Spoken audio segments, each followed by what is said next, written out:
say, God love you, no seats. Holy mackerel.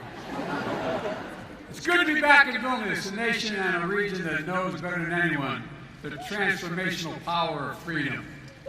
You know, to show the world that the strength of a people united cannot be denied. And together with your brothers and sisters in Estonia and Latvia, you helped end the era of division through the power of connection. The Baltic Way, not the Berlin Wall, became the symbol for Europe's future. And later, when the Soviet tanks sought once more to deny your independence, the people of Vilnius said no, no, no, no. And in January of 1991, tens of thousands of citizens, unarmed and unyielding, came for their own accord, standing as one to protect the TV tower, to shield the Supreme Council, and defend freedom. 14 heroes tragically lost their lives. Hundreds were wounded.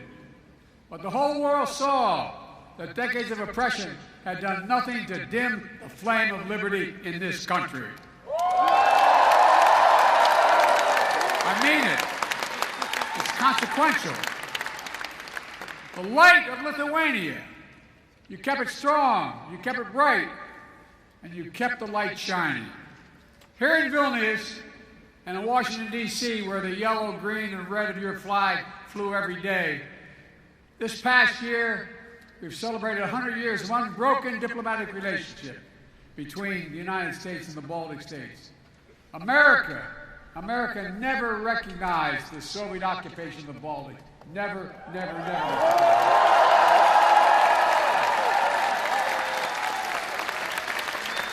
And besides, you got a great president.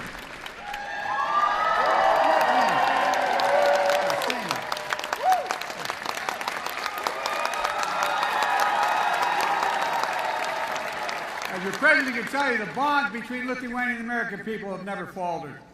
And just 7 months after the bloody January crackdown, the first foreign visitor to have their passport stamped here in Lithuania with visas to this new reborn state were a plane load of Lithuanian Americans from Chicago, Illinois. And their families are still proud of that. Los Angeles came after that. A lot came after. Look, many aboard that plane and fled Lithuania during the early years of Soviet oppression and marveled at their return to this independent state. One of them told reporters, quote, "This day is like a resurrection for us. This day, Father, is like a resurrection for us." That's what the quote was, for real. That's the feeling. And it was. A resurrection that quickly became a revelation. And a nation which stands today as a stronghold of liberty and opportunity. A proud member of the European Union and of NATO.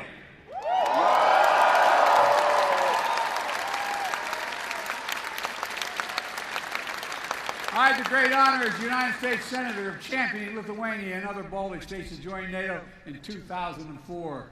Wasn't I brilliant doing that? But all kidding aside, think about how it's changed things. Think about what's happening.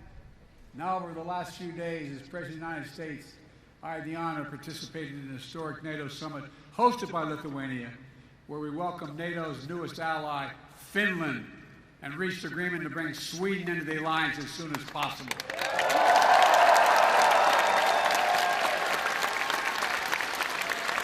And President Erdogan kept his word. We've witnessed your historic journey, and I'm proud to call Lithuania friend, partner, and ally. Ally.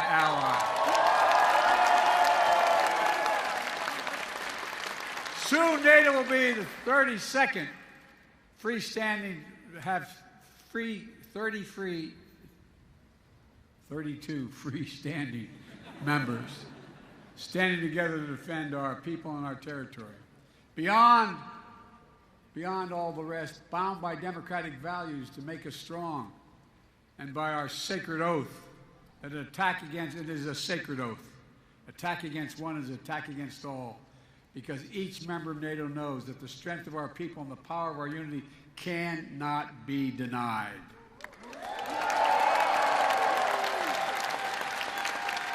If I sound optimistic, it's because I am. Today, our alliance remains a bulwark of global security and stability, as it's been for more than 7 decades.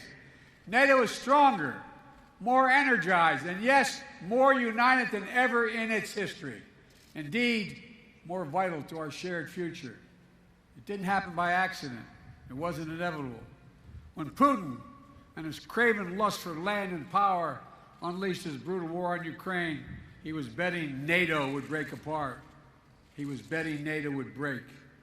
He thought our unity would shatter at the first testing. He thought democratic leaders would be weak, but he thought wrong. Faced with the threat,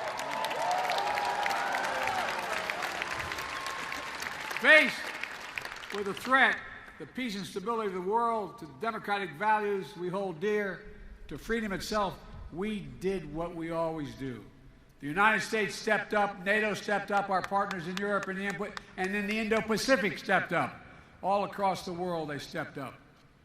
And we're ready. We were ready because we stood together. In the months leading up to the war, as Putin amassed his forces on the Ukrainian border and laid the groundwork for his brutal invasion, I was in constant contact with my fellow leaders of the G7 and the European Union and NATO, constantly. We warned the world what Putin was planning. Even some in Ukraine didn't believe what we had our intelligence community found. We made sure NATO was prepared to deter any aggression against any member state. We pursued intense diplomacy with Russia, seeking to avert this terrible war. And when Russian bombs began to fall, we did not hesitate to act. We rallied the world to support the brave people of Ukraine as they defend their liberty and their sovereignty with incredible dignity. I mean that from the bottom of my heart. Think about it. Think about what they're doing. After nearly a year and a half of Russia's forces committing terrible atrocities, including crimes against humanity, the people of Ukraine remain unbroken. Unbroken.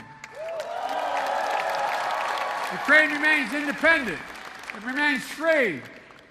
And the United States has built a coalition of more than 50 nations to make sure Ukraine defends itself both now and is able to do it in the future as well. Since this war began, I've stood with President Zelensky, as I just spent about an hour with him, both in Washington, in Kyiv, in Hiroshima, and now in Vilnius, to declare to the world what I say again: we will not waver. We will not waver. I mean that. Our commitment to Ukraine will not weaken. We will stand for liberty and freedom today, tomorrow, and for as long as it takes.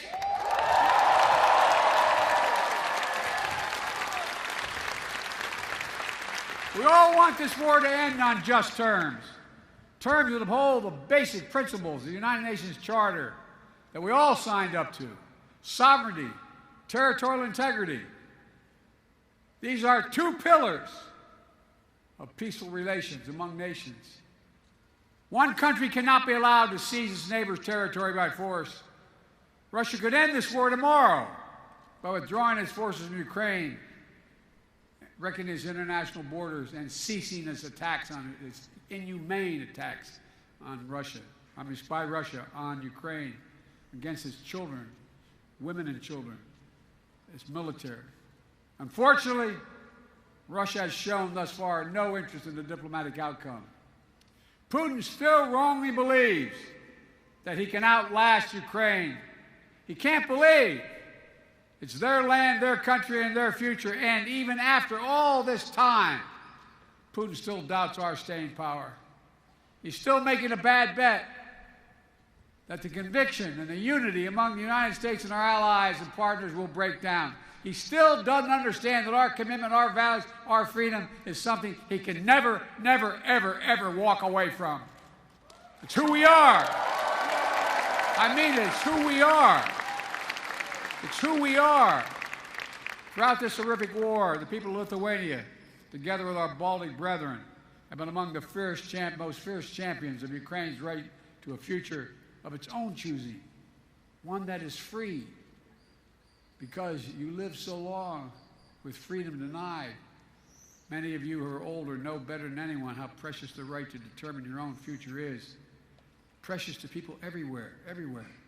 Not just in Ukraine, Belarus, Moldova, Georgia, and all the places around the world where people continue to fight to make their voices heard. So my message to all of you tonight is keep it up, keep it going. Keep reminding the world of hope that Lithuania embodies, and that's what you embody, hope in this country.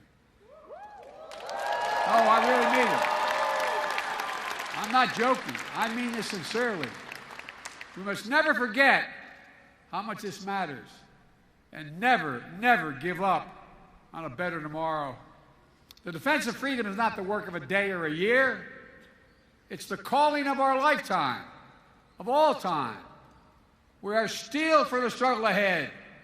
Our unity will not falter, I promise you. Folks, as I look around the world today at a moment of war and peril, a moment of competition and uncertainty, I also see a moment of unprecedented opportunity. Unprecedented opportunity. Opportunity to make real strides toward a world of greater peace and greater prosperity, liberty and dignity, equal justice under the law, human rights and fundamental freedoms, which are the blessing and birthright of all of humanity. That is the world the United States is working toward. And it's one we'll only reach if we do it together. And I mean together.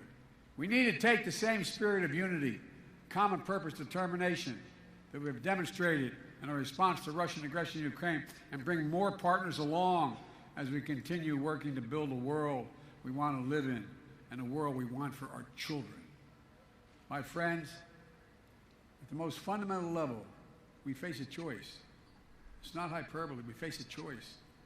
A choice between a world defined by coercion and exploitation, where might makes right, or a world where we recognize that our own success is bound to the success of others. When others do better, we do better as well. Where we understand that the challenges we face today, from the existential threat of climate change to building a global economy where no one gets left behind, are too great for any one nation to solve on their own. And that, to achieve our goals and meet the challenges of this age, we have to work together. And I mean this sincerely. The world's changing. We have a chance to change the dynamic.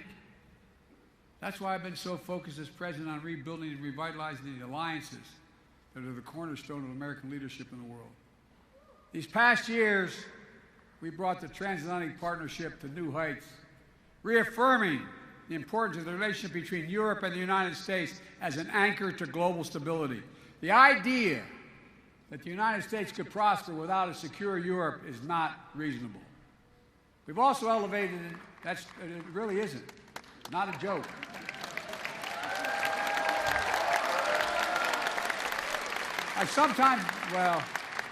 We also elevated and deepened American alliance in the Indo-Pacific with Japan, the Republic of Korea, Australia, the Philippines, which provide critical security and deterrence in that vital region of the world. Through our Quad partnership, it's a fancy way of saying our partnership with Australia, India, Japan, and the United States, we're bringing major democracies of the region together to cooperate, keeping the Indo-Pacific free and open, prosperous, and secure. We've demonstrated during this NATO summit, with Indo-Pacific partners joining us for the second year in a row. We're working to deepen connections between the Atlantic and Pacific democracies so that we can better work together toward the shared values we all seek. Strong alliances, versatile partnerships, common purpose, collective action to meet our shared challenges. The world has shrunk. That's how we build a future to see, but we share and know we share challenges and work together. We have to step up together, building the broadest and deepest coalition to strengthen and defend the basic rules of the road, to preserve all the extraordinary benefits that stem from the international system grounded in the rule of law. We have to come together to protect rights and freedoms, to underwrite the flow of ideas and commerce, and which have enabled decades of global growth. Yes, territorial integrity and sovereignty, but also principles like freedom of navigation and overflight, keeping our shared seas and skies open so that every nation has equal access to our global common space.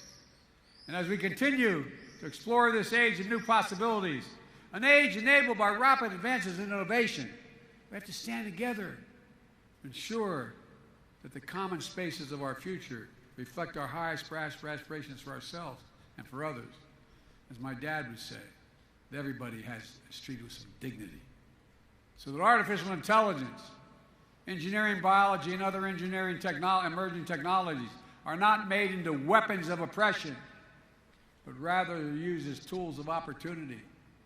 Working with our allies and partners to build a supply chains that are more resilient, more secure, so we never again face a situation like we had during the pandemic, where we couldn't get critical goods we needed for our daily lives.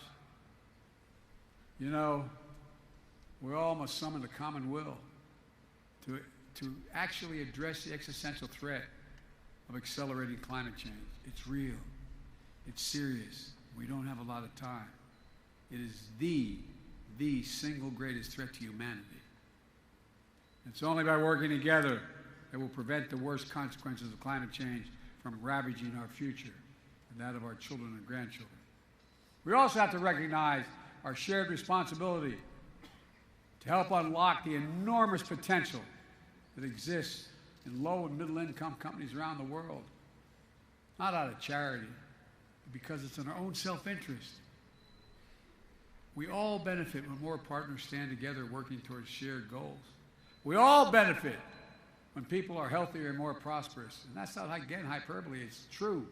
We all benefit when more entrepreneurs and innovators are able to pursue their dreams for a better tomorrow. You know, so we need to update our tool set to better address the needs of today in this interconnected world. A world where climate disasters, pandemics, conflicts spill over borders, make it harder to address the challenges of poverty and instability that hold so many people back. That's why the United States is leading an effort to transform the multilateral development banks, like the World Bank, help them better address their global challenges while enhancing their core mission of reducing poverty and boost shared prosperity. We're all working together with our partners in the G7 to address the enormous needs for high standard infrastructure around the world, especially in low and middle income countries in Africa, Latin America, and Southeast Asia. It's a statement about the world we want to build together. Ladies and gentlemen, we stand at an inflection point in history, where the choices we make now are going to shape the direction of our world for decades to come. The world has changed. Will we turn back naked, unchecked aggression today to deter other world would-be aggressors tomorrow? Will we staunch the climate crisis before it's too late? Will we harness the new technologies to advance freedom, or will we diminish it? Will we advance opportunity in more places or allow instability and inequality to persist?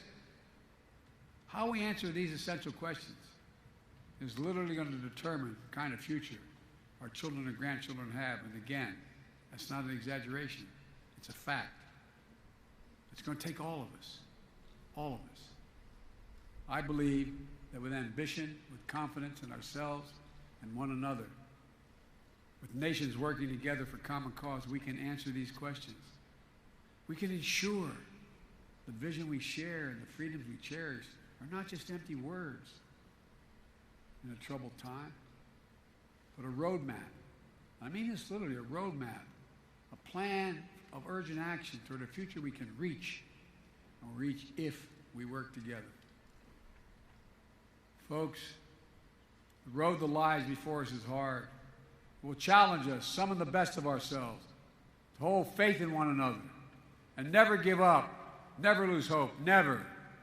Every day we have to make the choice. Every day we must summon the strength to stand for what is right, to stand for what is true, to stand for freedom, to stand together.